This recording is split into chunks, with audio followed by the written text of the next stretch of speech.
പഹൽഗാം ഭീകരാക്രമണവും അതിൻ്റെ തിരിച്ചടിയായ ഓപ്പറേഷൻ സിന്ദൂറുമെല്ലാം വെടിനിർത്തലിനെ തുടർന്ന് അവസാനിച്ചതും ഇന്ത്യയും പാകിസ്ഥാനും തമ്മിലുള്ള സംഘർഷങ്ങൾ അവസാനിച്ചതുമൊക്കെ നമ്മൾ കണ്ടതാണ്.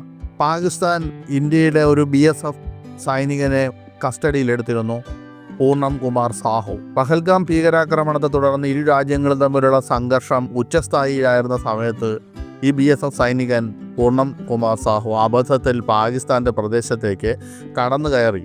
അങ്ങനെ അന്താരാഷ്ട്ര അതിർത്തിയിൽ നിന്ന് പാകിസ്ഥാൻ റേഞ്ചർമാർ അദ്ദേഹത്തെ കസ്റ്റഡിയിലെടുത്തു. ഏകദേശം 20 ദിവസങ്ങൾക്ക് ശേഷം, അതായത് മെയ് 14-ന് BSF ജവാൻ പൂർണം കുമാർ സാഹുവിനെ പാകിസ്ഥാൻ ഇന്ത്യയിലേക്ക് തിരിച്ചയച്ചു.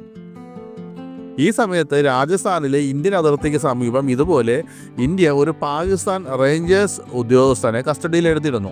ഇന്ത്യൻ സൈനികനെ തിരിച്ച് എത്തിച്ചതിന് പകരമായി ഇന്ത്യ പാകിസ്ഥാന് അവരുടെ സൈനികനെയും കൈമാറി. എന്നാൽ ഇതിനു മുമ്പ് വിംഗ് കമാൻഡർ അഭിനന്ദൻ വർദ്ധമാൻ അബദ്ധത്തിൽ പാകിസ്ഥാനിലേക്ക് ഇതുപോലെ പ്രവേശിച്ചപ്പോൾ പാകിസ്ഥാൻ അദ്ദേഹത്തെ കസ്റ്റഡിയിലെടുക്കുകയും പിന്നീട് ഇന്ത്യയിലേക്ക് തിരിച്ചയക്കുകയും ചെയ്തു. പാകിസ്ഥാനിൽ നിന്ന് മടങ്ങിയെത്തിയ ശേഷം അദ്ദേഹത്തിന് എന്ത് സംഭവിച്ചുവെന്ന് പലർക്കും അറിയില്ല. അഭിനന്ദൻ വർദ്ധമാൻ പാകിസ്ഥാനിൽ എങ്ങനെയാണ് എത്തിയത്?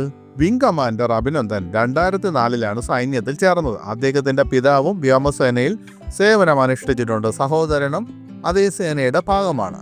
ജമ്മു കാശ്മീരിലെ പുൽവാമ ഭീകരാക്രമണത്തിന് ശേഷം അഭിനന്ദൻ ബാലാക്കോട്ട് വ്യോമാക്രമണത്തിൽ പങ്കെടുത്തു. പാകിസ്ഥാൻ വ്യോമസേന ഇന്ത്യൻ വ്യോമ അതിർത്തിയിലേക്ക് വിമാനങ്ങളുമായി വന്നപ്പോൾ അഭിനന്ദൻ തൻ്റെ MiG-21 ബൈസൺ വിമാനം ഉപയോഗിച്ച് ഒരു പാകിസ്ഥാൻ F-16 യുദ്ധവിമാനം വെടിവെച്ച് വീഴ്ത്തി.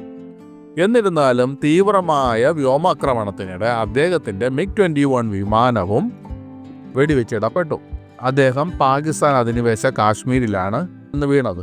2 ദിവസത്തിന് ശേഷം വിംഗ് കമാൻഡർ അഭിനന്ദനെ പാകിസ്ഥാൻ വിട്ടയച്ചു. സംഘർഷം അവസാനിച്ചതിന് ശേഷം യുദ്ധ തടവുകാരെ അവരുടെ മാതൃരാജ്യങ്ങളിലേക്ക് തിരിച്ചയക്കണമെന്ന് നിഷ്കർഷിക്കുന്ന ജനീവ കൺവെൻഷൻ പ്രകാരമാണ് പാകിസ്ഥാൻ അദ്ദേഹത്തെ തിരിച്ചയച്ചത്. പാകിസ്ഥാനിൽ നിന്ന് മടങ്ങിയെത്തിയ ശേഷം അദ്ദേഹം എന്താണ് ചെയ്യുന്നത്?